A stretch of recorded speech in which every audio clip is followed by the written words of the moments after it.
ఆ మాట పైన సీరియస్గా తీసుకుని ఆ ప్రయత్నంతోనే ముందుకు పోతున్నాం. ఇంకో పక్క నేను ఒకటి ఆలోచించాను. 2029కి పేదరికం లేని సమాజం, ప్రతి ఒక్క కుటుంబానికి కూడా సంక్షేమ కార్యక్రమాలు ఇవ్వడమే కాదు, 10 రూపాయలు సంపాదించుకునే మార్గం కూడా చూపించాలని, ఏ విధంగా చేయాలని ఆలోచిస్తున్నాను. దీనికోసం కొత్త విధానం P4 అనే ఒక కార్యక్రమానికి శ్రీకారం చుట్టాను. ప్రభుత్వం కొంతవరకు సహాయం చేస్తాం, కేంద్ర ప్రభుత్వం సంక్షేమ కార్యక్రమాలు ఇస్తారు. వాళ్ళకు కూడా చిన్న చిన్న ఆస్తులు కానీ చిన్న చిన్న వ్యాపారాలు కానీ ఏదో చిన్న ఆధారం ఉంటే అవి కూడా పరిగణలోకి తీసుకుని వాళ్ళ ఆదాయాన్ని పెంచడానికి, ఈరోజు ఉదాహరణకు మీరు ఆలోచించండి, మేము కూడా చిన్నగానే పుట్టాం, మీ మారిగానే మామూలు కుటుంబంలో పుట్టాం. నేనే కాదు, ఎక్కుండే రామానాయుడు కానీ, దుర్గేశం గారు కానీ, వెంకటేశ్వరరావు కానీ అందరం మాకు దేవుని కృప వల్ల మేమందరం కూడా అంచెలంచెలుగా పెరిగాం. ఈరోజు నరేంద్ర మోడీ గారు మామూలు కుటుంబమే. మనమందరం ఆరాధించే ఎన్టీ రామారావు గారు ఒక మామూలు కుటుంబమే. ఒక పవన్ కళ్యాణ్ గారు ఒక మామూలు కుటుంబమే. కడాన ఎవరైతే అంబేద్కర్ గారు, ఆయన కూడా ఒక మామూలు కుటుంబంలో పుట్టాడు. ఆయన జీవితాన్ని మీరు చూస్తే ఆ రోజుల్లో బరోడా రాజు ఆయన చదువుకోవడానికి ముంబైలో 10 రూపాయలు ఇచ్చాడు నెలకు ఆ రోజుల్లో. అదే సమయంలో లండన్కు పోవాలంటే నెలకు $12 ఇచ్చాడు. ఆ సహాయంతో బాగా చదువుకుని మేధావిగా తయారై దేశానికి రాజ్యాంగం రాశాడు. ఇది ఇప్పటికే కాదు, చరిత్రలో చిరస్థాయిగా ప్రతి ఒక్కరి గుండెల్లో మిగిలిపోతుందని చెప్పి కూడా నేను మీకు తెలియజేస్తున్నా. అందుకే నేను చెప్పింది, అందరం సమాజం వల్లనే పైకొచ్చాం. పైకొచ్చిన 10% మార్గదర్శకులుగా ఉండాలి. ఎవరైతే కిందన ఆదాయం లేని కుటుంబాలు బంగారు కుటుంబాలుగా ఉండాలి. ఒక వ్యక్తి ఒక కుటుంబాన్ని కానీ మీకు శక్తి ఉంటే 5, 10 ఇంకా శక్తి ఉంటే మీ శక్తి మేరకు ఎన్ని కుటుంబాలు తీసుకోగలుగుతారో తీసుకుని మీరు వారి యొక్క అభివృద్ధి.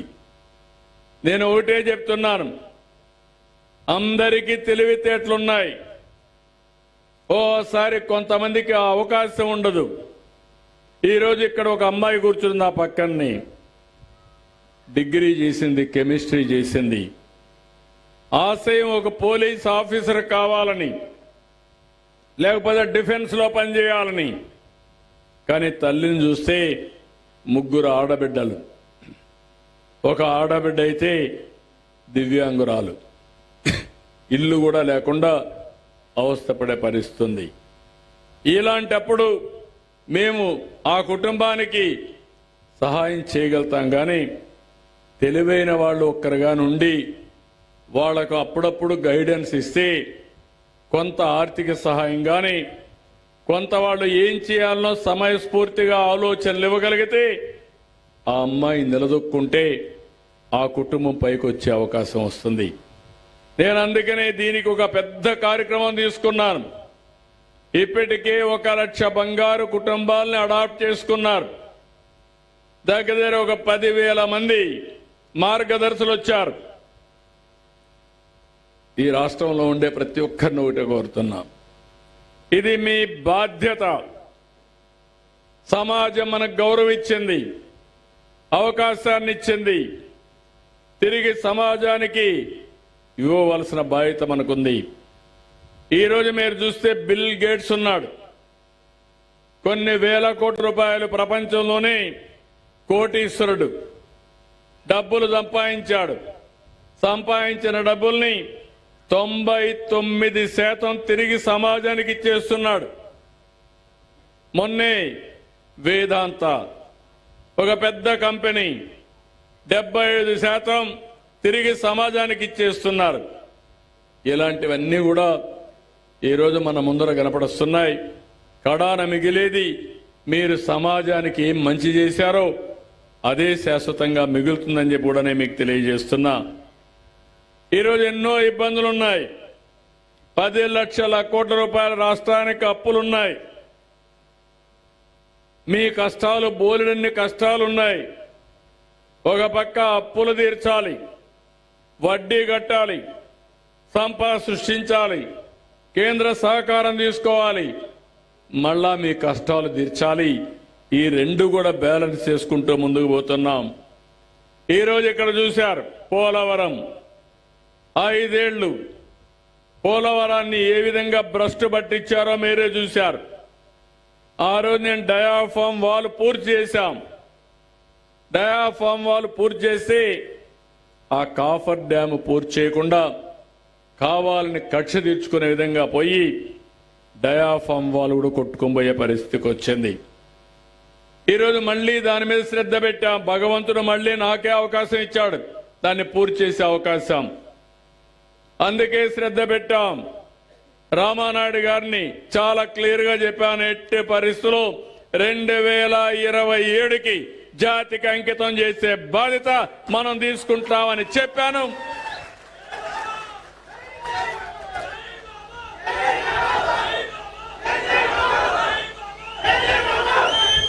ఆ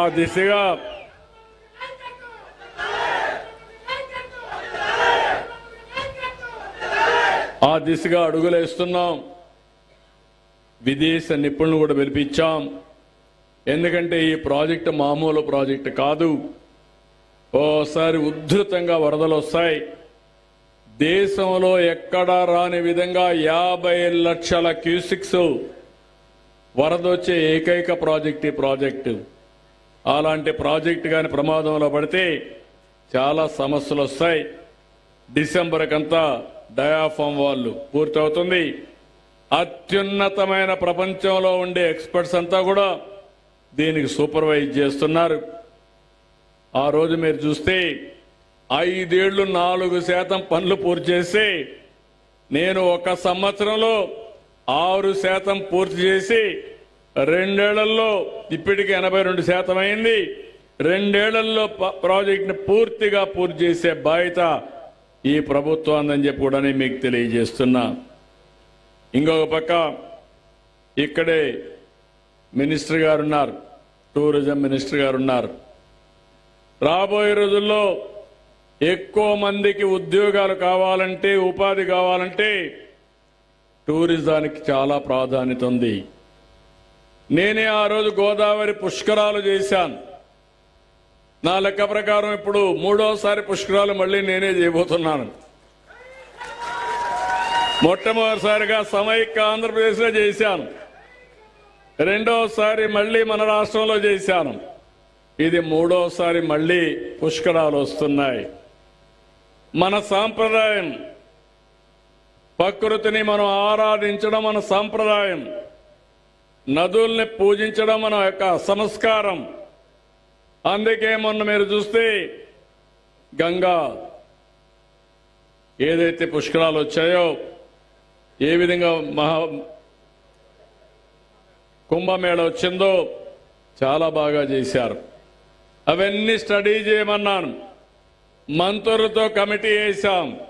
మీకు అందరికీ ఒకటి హామీ ఇస్తున్నా, మళ్ళీ ఎప్పుడు కని విని ఎరుగని రీతిలో గోదావరి పుష్కరాల్ని బ్రహ్మాండంగా నిర్వహించే బాధ్యత ఈ ప్రభుత్వం తీసుకుంటాం.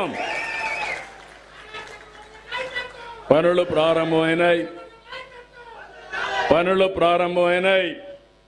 ఇటు కొవ్వూరు సైడ్ అయితే నాకు బాగా జ్ఞాపకం. అప్పుడు కొన్ని టెంపుల్స్ అన్ని కట్టించింది నేనే కట్టించా. ఆ సైడ్ కూడా రాజమండ్రి అంతా కూడా ఘాట్లన్నీ నేనే కట్టించా.